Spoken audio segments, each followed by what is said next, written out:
Assalamualaikum warahmatullahi wabarakatuh, pemirsa MTV dimanapun Anda berada. Senang sekali saya Khalil Syah dapat menjumpai Anda kembali dalam program Aula Dialog. Dan kali ini kita akan membahas suatu topik yang menarik sekali untuk kita perbincangkan, yaitu mengenai kunci utama bangkit dari pandemi COVID-19 menurut psikologi. Dan saat ini saya sudah terhubung bersama dengan seorang narasumber, yaitu bersama dengan Ibu Sofi Balgis, pengajar UIN Sunan Ampel dan juga sekaligus penulis buku. Baik, Assalamualaikum Bu Sofi. Waalaikumsalam warahmatullahi wabarakatuh.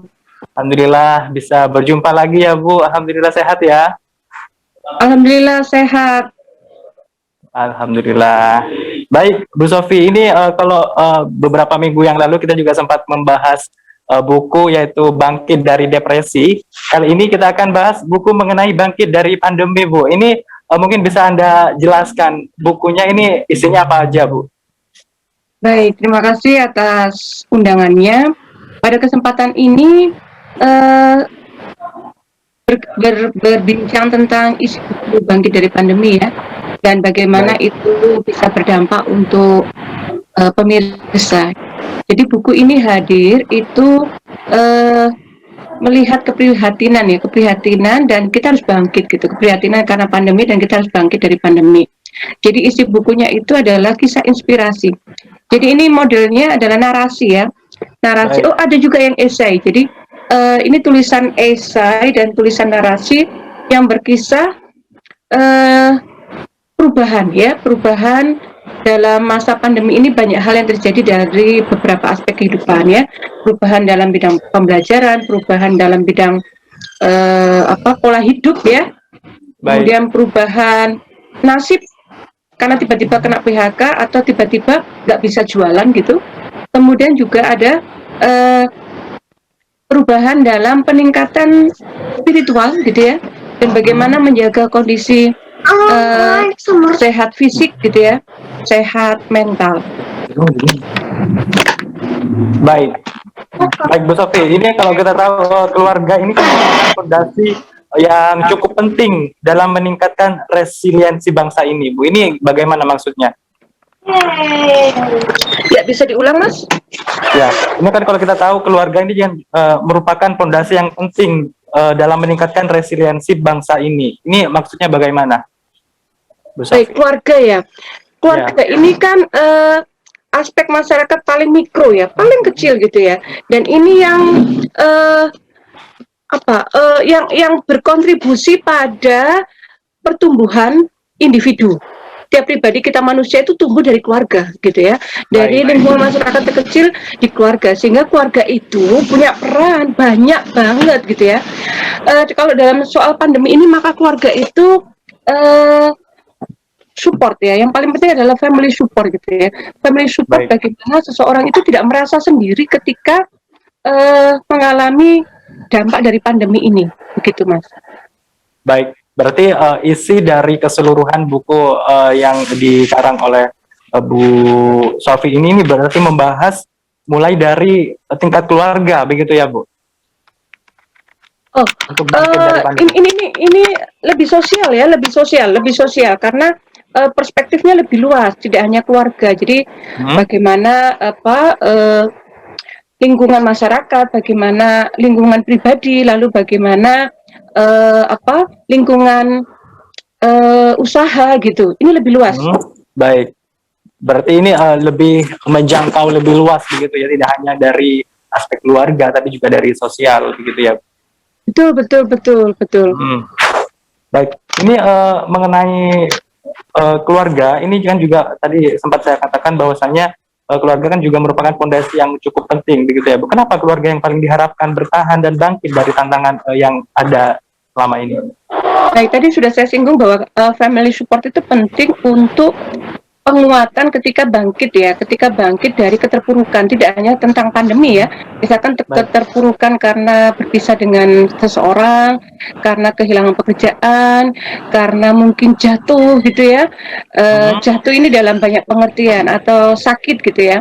Maka keluarga itu menjadi satu aspek penyembuhan gitu ya istilahnya itu ya, atau aspek dari kebangkitan gitu ya, atau aspek dari dia merasa tidak sendiri gitu ya, itu akan membantu dia untuk punya harapan gitu. Baik. Jadi itu pentingnya ya, keluarga itu membangun harapan gitu. Baik, Bu Sofi. Tapi sebenarnya kunci utama untuk bangkit dari pandemi ini sendiri bagaimana? Kalau kita lihat mungkin beberapa keluarga ini mungkin ada yang cukup kurang edukasinya mengenai pandemi ini. Begitu. Baik, saya melihat ini dua hal ya dari pertanyaan itu ya. Pertama, peran keluarga terkait dengan bangkit dari pandemi atau peran keluarga menyikapi pandemi ini gitu ya. Kalau memang Baik. kalau keluarga itu berkontribusi untuk tadi ya mendukung orang-orang yang berdampak terhadap pandemi itu, maka tadi perlu segera menolong gitu ya, perlu segera memberi bantuan, baik itu finansial, baik itu psikologi, baik itu sifatnya material gitu ya. Kemudian kalau sikap keluarga terhadap pandemi ini, ya kita tahu bahwa memang belum semua masyarakat bisa paham gitu ya, bisa paham bahwa memang ini virus loh, wong virus itu nggak kelihatan gitu ya.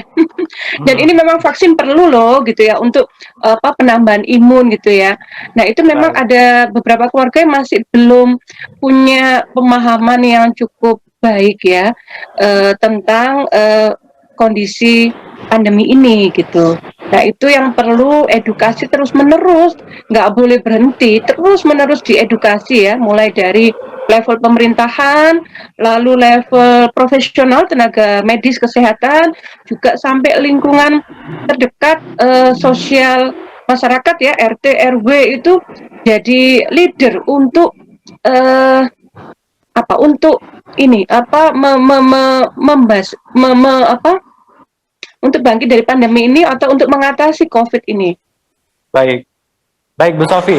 Ini mengenai buku yang Anda tulis ini, yaitu Bangkit dari Pandemi.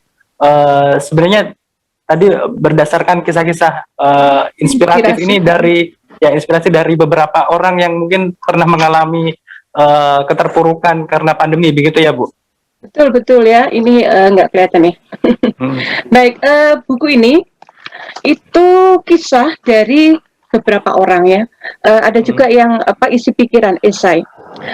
Contohnya gini ya, untuk bidang akademis, ini ada dosen yang menulis gitu ya. Nah, kondisi pandemi kan membuat perubahan. Akhirnya tidak bisa kuliah di kampus, nggak bisa ketemu mahasiswa, kemudian harus ketemu di laptop gitu ya. Nah, di laptop pun ada sistem IT gitu ya, ada sistem manajemen pembelajaran yang itu harus diakses dan dipelajari dalam waktu singkat gitu. Nah, itu contoh ya kalau bangkit dari pandemi dalam hal akses digital pembelajaran gitu. Kemudian ada juga dari sisi ekonomi mikro. Ini penulisnya ada yang punya bisnis gitu ya, bisnis catering, dan akhirnya nggak bisa jalan toh. Waktu di awal tahun lalu itu kan berapa kali lockdown gitu, beberapa kali PSBB gitu kan, itu berhenti, itu nggak ada order gitu kan. Kemudian ada juga yang dari perspektif ada teman yang dari kerelawanan dia relawan kebencanaan ya, ada dua penulis itu dari relawan kebencanaan. Nah itu bagaimana melakukan koordinasi dalam kebencanaan COVID gitu, kan tidak bisa kalau kebencanaan misalkan pendampingan korban banjir langsung datang ke tempat gitu kan, langsung memberi bantuan raw material gitu ya, atau juga support system ya, membuat satu manajemen kebencanaan gitu. Tapi kalau saat di pandemi COVID itu di awal itu tergagap-gagap Mas gitu ya. Koordinasinya juga akhirnya lewat online. Lalu kemudian ada teman itu yang menceritakan bagaimana pembuatan face shield waktu itu di ITS gitu kan. Nah, kemudian itu koordinasinya bagaimana jarak jauh itu Mas. Gitu ya, jadi ada yang bekerja di tempat, ada yang koordinasi di rumah, kemudian bagaimana didistribusikan gitu ya.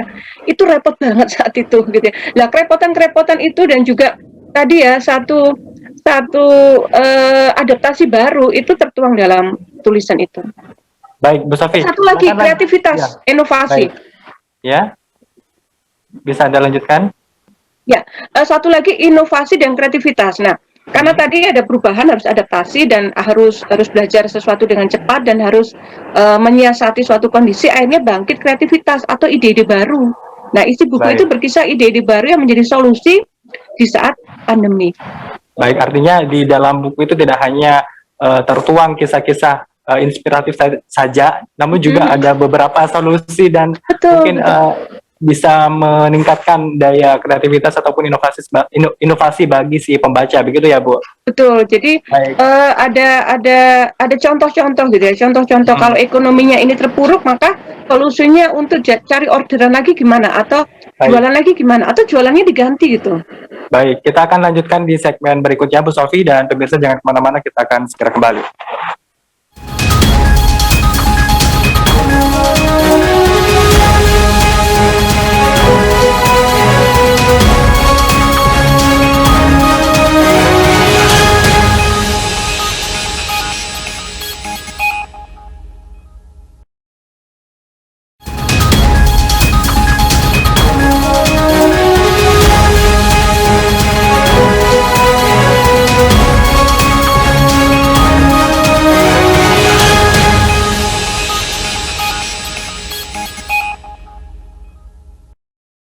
Terima kasih Anda kembali bersama kami dalam program Aula Dialog dan masih membahas seputar kunci utama bangkit dari pandemi COVID-19 menurut psikolog. Oke, baik Bu Sofi, ini mungkin bisa Anda lanjutkan ini mengenai kisah-kisah menarik yang tertera dalam buku Bangkit dari Pandemi ini, apa saja, Bu? Baik, kisah menarik yang pertama ya. Ini dari teman yang punya bisnis catering tadi. Usaha mikro ini kan sudah mulai tumbuh ya. Jadi Baik, temanku itu sudah sampai jadi narasumber untuk di kampus-kampus gitu ya. Bagaimana entrepreneur gitu ya. Entrepreneur ini sukses dalam bidang entrepreneur gitu ya. Kesuksesan dalam bidang entrepreneur itu akan menginspirasi mahasiswa gitu ya. Nah, ternyata selama pandemi itu nggak bisa jualan, nggak terima orderan gitu ya. Nah, maka saat terjepit itu pun ada pegawai, dia harus jual aset, dan ada pegawai yang nggak mau di PHK atau nggak mau dirumahkan gitu ya. Jadi baik, pegawai ini sangat loyal begitu ya. Udah Pak, saya itu tetap kerja di sini meskipun nggak ada kerjaan gitu loh. Tapi gimana saya bisa gaji kamu gitu? Gak apa-apa Pak, ya kita akan cari orderan baru gitu ya. Nah, akhirnya waktu itu idenya adalah ini, sedekah tiap hari Jumat.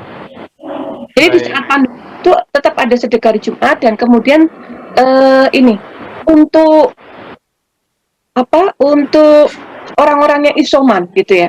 Orang-orang yang saat itu belum isoman ya, saat itu belum isoman, tapi keluarga yang terpapar virus gitu ya. Jadi kalau ada anggota keluarga yang terpapar virus, maka ada donatur-donatur yang memberikan makanan gitu ya, memberikan makan sehari 3 kali pada keluarga yang ditinggal karantina begitu. Nah itu baik, kisah pertama. Kisah berikutnya adalah itu tadi yang saya singgung adalah koordinasi relawan kebencanaan melalui IT gitu ya. Nah, itu dikisahkan bahwa yang bergerak dalam bidang penanggulangan pandemi itu ya tidak hanya nakes, tapi aktivis pramuka gitu ya.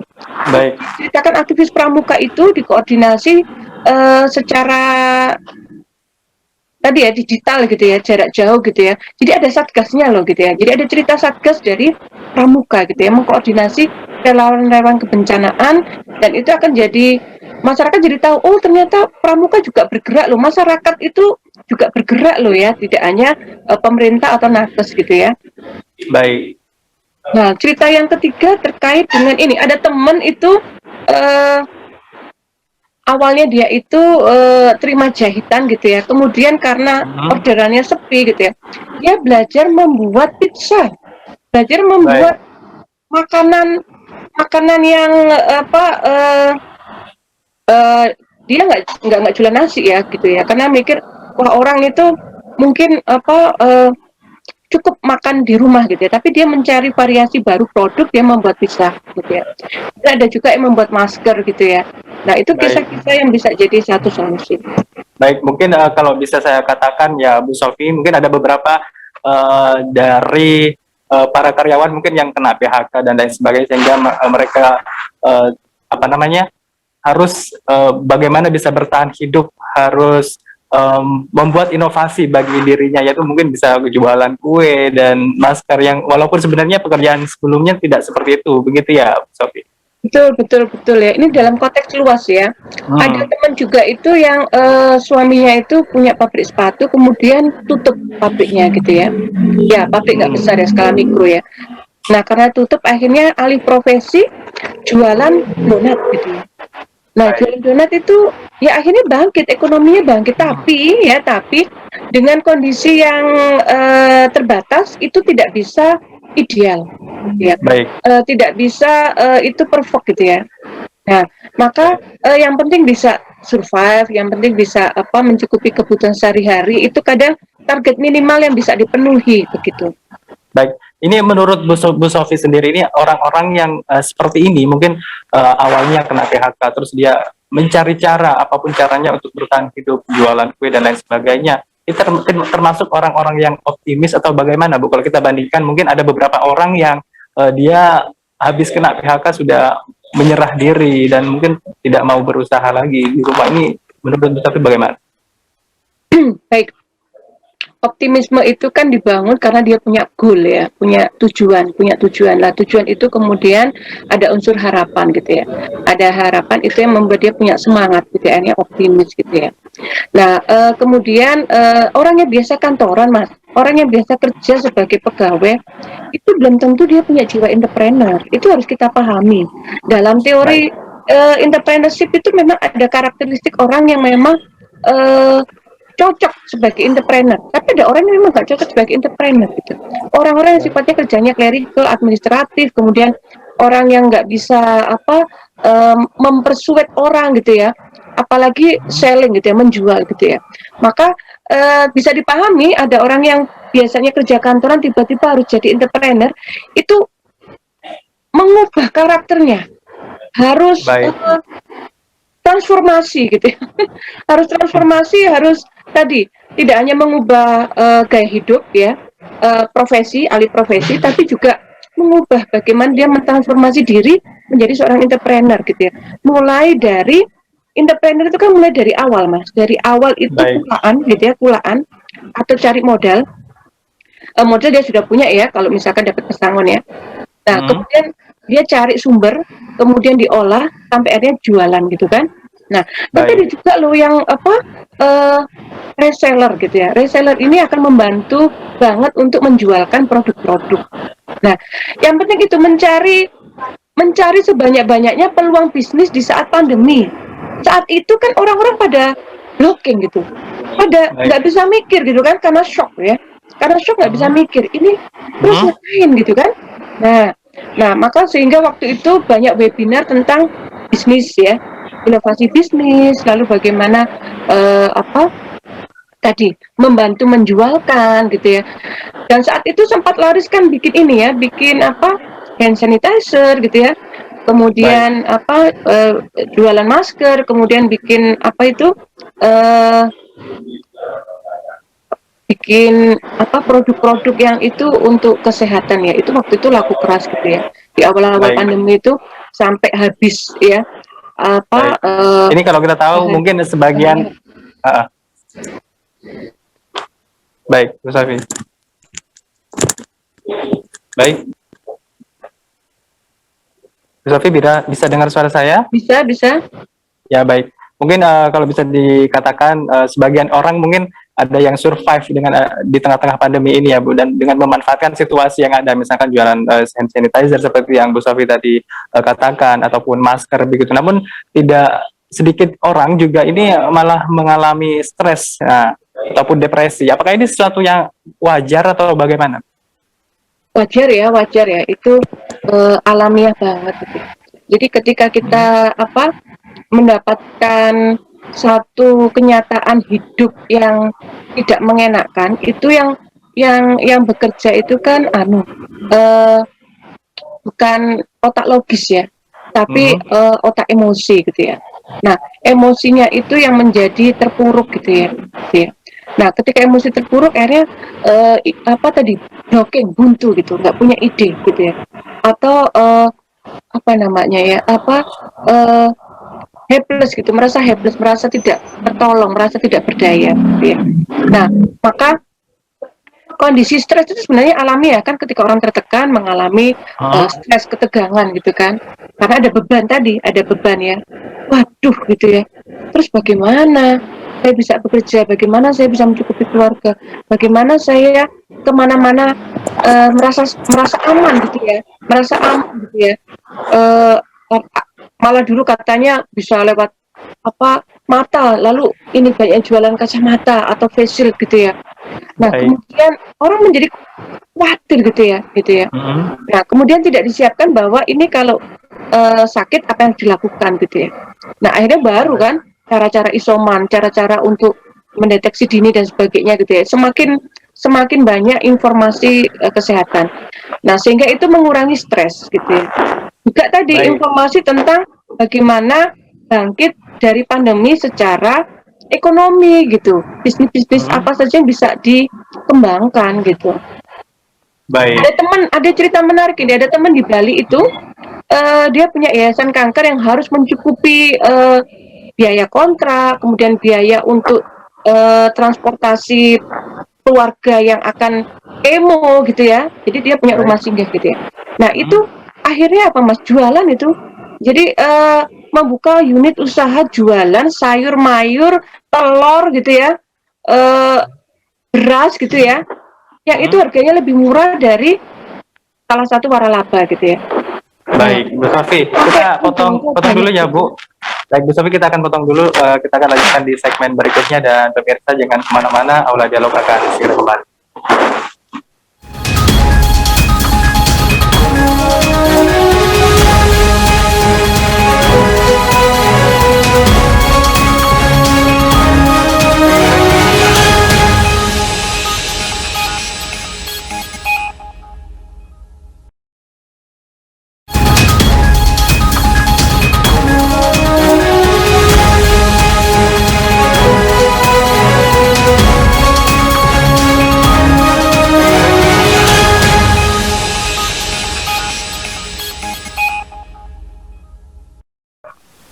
Terima kasih Anda kembali bersama kami dalam program Aula Dialog, dan masih membahas seputar kunci utama bangkit dari pandemi COVID-19 menurut psikolog. Baik, Bu Safi, bisa Anda lanjutkan? Tadi sempat pembicaraan kita terpotong. Ya, itu kisah inspirasi yang tidak ada di buku ya, tapi saya dapatkan dari teman gitu ya. Buku ini kan di launching akhir tahun gitu ya. Dan saya dapat informasi teman itu di awal tahun ya. Bagaimana dia seorang kontraktor ya, tidak bisa dapat order ya, saat itu Bali memang lumpuh sampai sekarang ya. Kemudian dia harus menghidupi yayasannya ya, yayasan peduli kanker ya. Dia punya rumah singgah 2 gitu ya, dan akhirnya alih profesi jadi pedagang sayur, pedagang apa sembako gitu ya, untuk memenuhi kebutuhan masyarakat Bali yang saat itu memang nggak ke pasar gitu ya, nggak ke pasar tradisional, kemudian tidak ke market besar gitu ya. Nah, ketika orang di rumah saja malah itu jadi peluang bisnis gitu. Baik, baik Bu Safi, ini berikutnya ini aktivitas positif seperti apa yang harus dilakukan dalam masa-masa sulit seperti sekarang ini? Aktivitas positif ya. Pertama, kalau aktivitas berarti kan harus bergerak ya. Pertama, usahakan tetap melakukan olahraga di rumah, atau kalau kondisi sudah mulai dirasa agak aman gitu ya, itu bisa lari pagi dan bersepeda gitu ya, dengan menggunakan protokol kesehatan, itu masih bisa dilakukan gitu ya. Baik. Atau pergi ke satu tempat, teman saya itu ada yang sampai ke pantai gitu ya, pantainya sepi, malah enak gitu ya, pantai sepi malah enak untuk beraktivitas gitu ya, entah olahraga, entah melakukan olah nafas gitu ya.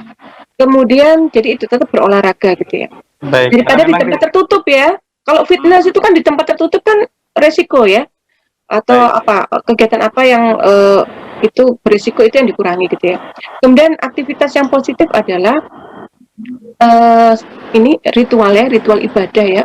Setiap individu akan punya cara sendiri untuk melakukan beribadah sesuai agamanya. Itu tetap dilakukan dan mungkin ditambah gitu ya. Karena dengan kita mendekatkan diri pada sang kholik itu ada rasa tenang dan tentram. Nah, itu obat juga gitu ya. Kemudian yang ketiga adalah ini aktivitas yang membangun positive thinking dan positive feeling gitu ya. Baik. Nah, itu dikurangi tuh yang berita-berita yang mengerikan gitu ya.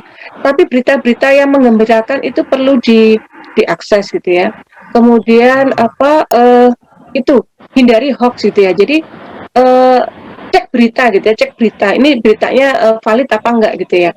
Enggak langsung kita jadi penebar hoax dan akhirnya membuat kita tambah kepikiran toh. Beneran tah ini? Waduh, Baik.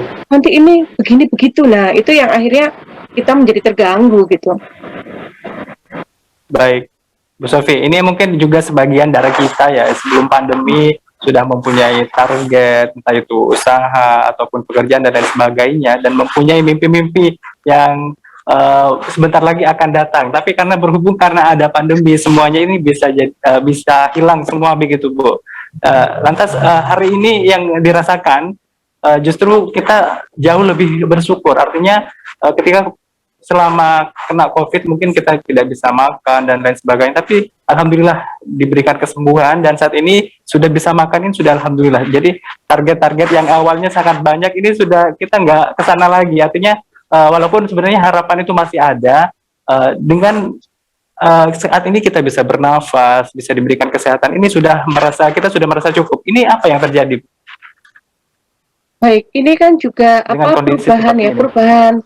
perubahan pola pikir ya, perubahan pola pikir. Selama ini kita itu punya mindset ya, punya cara berpikir bahwa yang namanya optimisme itu goal oriented ya, harus mencapai goal dan itu didengungkan atau dipompa banget ya oleh sistem kapitalisme yang harus harus harus mengejar target setinggi-tingginya gitu ya, mengejar target setinggi-tingginya. Nah, kalau dalam mindset yang lain gitu ya, dalam mindset yang lain sebenarnya hasil akhir itu adalah bukan milik kita gitu. Nah, ini perubahan mindset gitu ya. Hasil akhir itu bukan milik kita. Kita itu cuma disuruh ikhtiar gitu. Kita itu disuruh Baik. ikhtiar terus menerus melakukan pekerjaan itu sebagai ibadah gitu ya. Nah, maka itu akan ada perubahan yang drastis, Mas. Oh, walah, ternyata target itu dibuat tapi bukan untuk tadi, bukan untuk diharapkan bahwa itu karena hasil dari kita gitu, tapi itu karena pemberian gitu ya, karena itu rahmatnya Allah gitu ya. Itu secara mindset spiritual ya yang saya pelajari begitu. Sehingga hasil akhir itu serahkan sama Allah gitu, yang penting kita ikhtiar gitu. Jadi ikhtiarnya itu yang harusnya ditargetkan gitu. Ikhtiarnya harus ditargetkan sebanyak-banyaknya gitu ya. Maksud sih kita usaha sekeras ini, sebesar ini gitu ya. Allah itu kan maha pengasih, pemberi gitu ya. Itu. Baik. Nah, itu pertama Mas, perubahan pola pikir ya. Terus kedua tadi sudah disinggung adanya penerimaan dan kebersyukuran gitu ya. Nah, dalam Baik. kondisi pandemi itu akhirnya kita menjadi pribadi yang lebih mudah acceptance gitu ya. Acceptance itu berarti menerima ya saya pasrah dengan kondisi yang begini, saya terima ini takdir, ini saya terima ini nasib ya. Percaya pada qada dan qadar itu juga bagian dari iman gitu ya. Nah, Baik. kemudian kebersyukuran. Nah, kebersyukuran ini satu tema yang menarik juga loh Mas untuk bangkit dari pandemi gitu ya. Supaya tadi optimis tetap ada. Baik. Artinya juga kita mungkin katanya orang Jawa itu legowo begitu ya, Bu. Dengan masa-masa sekarang ini Berbesar begitu ya. hati gitu, berbesar hati Berbesar hati. ternyata gitu ya. Baik, ini berarti hal-hal berpikir yang seperti ini juga diperlukan begitu ya. Betul ya. Jadi tadi ya, supaya kita punya positive thinking, maka kita perlu melakukan kebersyukuran terhadap hal-hal kecil gitu, hal-hal kecil yang kita dulu nggak pernah kepikir gitu. Kita nggak pernah kepikir ternyata nafas itu sangat mahal ya. Orang-orang berebut beli tabung oksigen gitu ya. Oksigen. Dan beli oksigen gitu ya. Kita dulu mungkin nggak berpikir bahwa nafas saja ternyata mahal gitu ya. Ternyata virus itu sangat kecil gitu ya. itu bisa masuk ke hidung, ke mata gitu ya. Dulu kan kita abai, akhirnya kita menjadi lebih menghargai, akhirnya kita menjadi lebih bersyukur gitu. Ya Allah, ternyata ilmu tentang virus itu membuat kita lebih sadar kesehatan gitu. Baik. Dan banyak hal-hal kebersyukuran yang lain ya. Apalagi yang tadi yang paling penting ini tentang bernafas, Bu. Ini orang-orang pada berebut oksigen ya. Dengan adanya pandemi ini mungkin bisa membuka pikiran beberapa orang tentunya untuk bisa bersyukur lagi begitu. Nah, Iya. gini mengenai kesehatan mental ini mungkin kalau ada sebagian orang ini bisa bangkit karena pandemi dan juga mungkin tidak sedikit orang down malah mentalnya. Sebenarnya apa yang menyebabkan, Bu Sofi? Yang menyebabkan down itu karena tadi ya pertama kehilangan harapan ya, atau kehilangan harapan. Jadi merasa tidak tertolong gitu kan. Kemudian merasa terpuruk, gak tertolong gitu kan, kehilangan harapan. Lalu yang kedua, karena kebuntuan untuk tidak mendapatkan ide solutif gitu. Karena saking emosinya, jadi dibanjiri emosi negatif, akhirnya ide kreatifnya buntu. Insight itu satu pencerahan atau ilham gitu ya. Oh iya ya, ternyata bisa ini bisa itu nggak kepikir gitu, karena tadi dibanjiri oleh emosi negatif, akhirnya buntu tuh, istilahnya mental block, Mas. Jadi terbuntu, ada jalan buntu yang membuat dia nggak punya ide baru atau pencerahan untuk mendapatkan solusi yang kreatif gitu, sehingga terpuruk pada emosinya saja gitu. Baik, lantas solusinya bagi orang yang mungkin sulit bangkit dari pandemi ini seperti apa? Pertama, jangan kehilangan harapan ya toh, jangan kehilangan harapan. Kemudian mencari harapan baru. Tadi, ketika tidak bisa tidak bisa memproduksi baju, maka dia berjualan kue. Ketika dia tidak bisa bisnis catering gitu ya, maka dia mencari usaha baru, yakni menyediakan nasi untuk orang-orang yang terpapar COVID gitu. Kemudian terkait dengan apa tadi, harus punya harapan ya, maka berdekatlah dengan orang-orang yang orang-orang yang positif, optimis gitu ya, orang-orang optimis, dan dia tidak sedih tapi nggak lama-lama gitu ya. Sedihnya nggak lama gitu ya. Nah, ini orang-orang yang punya energi gitu, ini perlu kita deketi gitu. Kamu kok bisa kayak gitu gitu ya. Lalu yang kedua itu tadi, karena dibanjiri emosi, maka kan idenya buntu. Maka yang perlu harus dilakukan adalah supaya sehat mental, maka emosinya harus di cleansing gitu. Emosinya harus dibersihkan. Emosi negatifnya itu harus dihilangkan gitu. Dibersihkan ya, dicuci. Istilahnya itu kami itu di terapis itu cleansing emosi. Jadi emosinya dibersihkan tuh. Jadi emosi tapi ya sesaat gitu, jangan sampai itu berkelanjutan ya. Sedih, ya udah, sedihnya itu diatasi gitu. Oh iya, aku kecewa gitu ya, harus diatasi gitu. Baik, Bu Sofi, kita akan lanjutkan di segmen berikutnya, dan pemirsa jangan kemana-mana, Aula Dialog akan segera kembali.